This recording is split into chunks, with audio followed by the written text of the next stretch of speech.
ബൈജു അവിടെ നിന്നും തുടരുന്നുണ്ട്.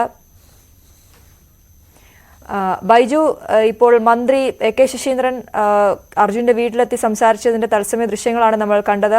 കേരളത്തിന്റെ ഒരു ഇടപെടൽ കൃത്യമായി തന്നെ ഈ വിഷയത്തിൽ അവിടെ നടക്കുന്നുണ്ട് എന്നാണ് അദ്ദേഹം പറഞ്ഞത്. ഇപ്പോഴും മാധ്യമപ്രവർത്തകർക്കും മറ്റ് ആളുകൾക്കും അങ്ങോട്ടേക്കുള്ള വിലക്ക് അത് തുടരുകയാണോ? എന്താണ് നിലവിലെ സാഹചര്യം? മഴ മാറി നിൽക്കുന്ന അവസ്ഥയാണ് നേരത്തെ ഉണ്ടായിരുന്നത്, ഇപ്പോഴും അങ്ങനെ തന്നെയാണോ?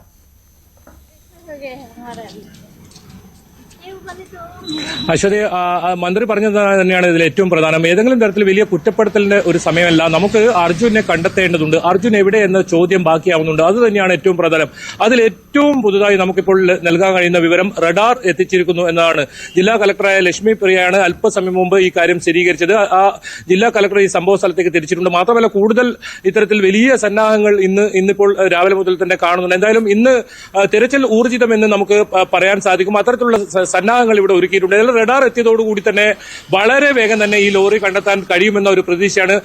നമുക്കറിയാം, ഈ മാധ്യമപ്രവർത്തകർ അല്പസമയത്തിനകം ഈ കളക്ടർ എത്തിയാൽ ഇതിനകത്തേക്ക് കടത്തിവിടുമെന്ന് പറഞ്ഞത്. ഏതായാലും നമുക്ക് അല്പസമയത്തിനകം തന്നെ ഈ സംഭവ സ്ഥലത്തേക്ക് തന്നെ എത്താൻ സാധിക്കുമെന്നാണ് പ്രതീക്ഷിക്കുന്നത്. ഇപ്പോൾ മാധ്യമപ്രവർത്തകരകത്ത് കയറ്റാൻ സമ്മതിച്ചിട്ടുണ്ട്. ഏതായാലും അതിനുള്ള വഴികൾ ഏതായാലും തുറന്നിട്ടുണ്ട്. അതുകൊണ്ട് തന്നെ നമുക്ക് കൃത്യമായ വിവരം എന്തൊക്കെയാണ് ഈ രക്ഷാപ്രവർത്തനം ഇപ്പോൾ നടത്തുന്നതെന്ന് സംബന്ധിച്ച് അല്പസമയത്തിനകം തന്നെ നമുക്ക് വിവരം നൽകാൻ സാധിക്കും. അശ്വതി, അതാണ് ഏറ്റവും പുതിയ വിവരമാണ് ബൈജു നൽകിയിരിക്കുന്നത്. അവിടെ റഡാർ എത്തിയിരിക്കുന്നു എന്നുള്ളതാണ്. ജില്ലാ കളക്ടറുടെ നേതൃത്വത്തിലുള്ള സംഘം അവിടെ ഉണ്ട്. വളരെ ഊർജിതമായി തന്നെ തെരച്ചിൽ ഇപ്പോൾ നടക്കുന്നു എന്ന് വേണം നമുക്ക് മനസ്സിലാക്കാൻ.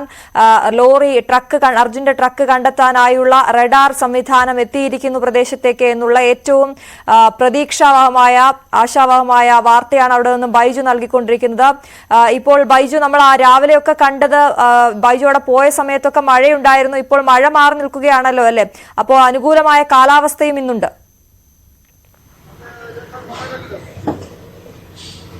തീർച്ചയായും വളരെ അനുകൂലമായ കാലാവസ്ഥ തന്നെയാണ്. കഴിഞ്ഞ ദിവസങ്ങളെ അപേക്ഷിച്ച് മഴ പൂർണ്ണമായും മാറിയിരിക്കുന്നു. അത്തരത്തിലൊരു കാലാവസ്ഥ നമുക്കിപ്പോൾ കാണാൻ സാധിക്കുന്നത്. അതുകൊണ്ട് തന്നെ തെരച്ചിൽ വളരെ വേഗത്തിൽ ഈ സംഭവം നമുക്ക് ലോറി കണ്ടെത്താൻ കഴിയുമെന്ന ഒരു പ്രതീക്ഷ തന്നെയാണ്. ഏതായാലും മാധ്യമപ്രവർത്തകർ ഇപ്പോൾ അകത്ത് കടത്തിവിടാൻ സമ്മതിച്ചിട്ടുണ്ട്. ഏതായാലും നമ്മൾ വളരെ വേഗം അങ്ങോട്ടേക്ക് പോകൂ. അവിടെ നിന്നുള്ള ദൃശ്യങ്ങൾ പ്രേക്ഷകരിലേക്ക് നമുക്ക് എത്തിക്കണം.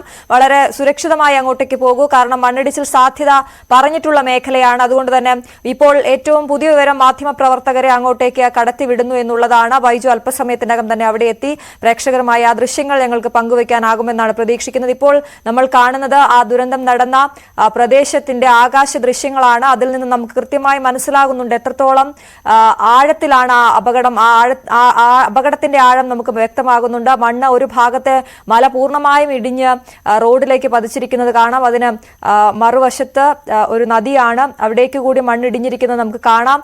എന്തായാലും വലിയ ദുരന്തമാണ് ഉണ്ടായിരിക്കുന്നത്. അർജുൻ ജീവനോടെ തന്നെ പുറത്തേക്ക് അർജുനെ എത്തിക്കാൻ സാധിക്കുമെന്ന വലിയ പ്രതീക്ഷയോടെ ഇപ്പോഴും തെരച്ചിൽ തുടരുകയാണ്. അവിടെ അനുകൂലമായ സാഹചര്യങ്ങൾ. ഇപ്പോൾ ഏറ്റവും പ്രധാനം റഡാർ അവിടേക്ക് എത്തിയിരിക്കുന്നു. ഈ ട്രക്ക് കണ്ടെത്താൻ ഇതിലൂടെ സാധിക്കുമെന്നാണ് മനസ്സിലാക്കുന്നത്. ഏറ്റവും പുതിയ വാർത്ത അതാണ്. റഡാർ സംവിധാനം അവിടേക്ക് എത്തിച്ചിരിക്കുന്നു എന്നുള്ളതാണ്. അർജുനായി തെരച്ചിൽ തുടരുന്നു. ഏറ്റവും പ്രധാനപ്പെട്ട കാര്യം അനുകൂലമായ മറ്റൊരു സാഹചര്യം, കാലാവസ്ഥ. ഇന്ന് മഴ മാറി നിൽക്കുന്നു. ഇപ്പോൾ തെളിഞ്ഞ അന്തരീക്ഷമാണ് അവിടെയുള്ളത് എന്നാണ്